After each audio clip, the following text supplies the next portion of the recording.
கன்னியாகுமரி மாவட்டம் திருவட்டார் அருகே சிற்றார் பட்டணம் கால்வாயில் கார் கவிழ்ந்து விபத்து ஏற்பட்டுள்ளது. இதுபற்றி மேலும் விவரங்களை தருகிறார் நமது செய்தியாளர் பீட்டர் ஜெரால்ட். பீட்டர் ஜெரால்ட், இந்த விபத்து எப்படி ஏற்பட்டது? கூடுதல் விவரம்.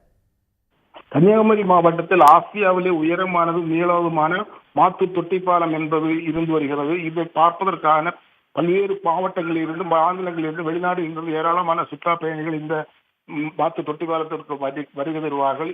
தீபாவளி சீசனை தொடர்ந்து திருப்பூரை சேர்ந்த சந்திரசேகர் என்பவர் தனது மனைவி மற்றும் நண்பர்கள் கூட சூழ ஒரு காரில் இன்றைக்கு மாத்து தொட்டிப்பாலை பார்ப்பதற்காக வந்துள்ளார். இவர்கள் தங்களுடைய வாகனத்தை சித்தாரப்பட்டவங்க கால்வாயின் மேல் பகுதி நிறுத்திவிட்டு மாத்து தொட்டி பாலத்தை சுற்றி பார்த்துவிட்டு மீண்டும் காரை எடுக்க வருகின்ற பொழுது காரை ரிவர்ஸ் எடுக்கின்ற பொழுது 20 அடி பள்ளத்தில் கார் கவிழ்ந்து விழுந்துள்ளது. டிரைவர் மட்டுமே அந்த காரை எடுக்கும் பொழுது வாகனத்தில் இருந்தது. அதிர்ஷ்டவசமாக மற்றவர்களுக்கு ஏற்கும் காயம் ஏற்படவில்லை. அதோடு மட்டுமே சித்தார் பட்டணங்கால்வாயில் மழை காரணமாக தண்ணீர் விடாத காரணத்தினாலும் அந்த உயிரிழப்பு என்பது இல்லாமல் டிரைவர் என்பது படுகாயத்துடன் தற்போது மருத்துவமனையில் சிகிச்சை பெற்று வருகிறார்.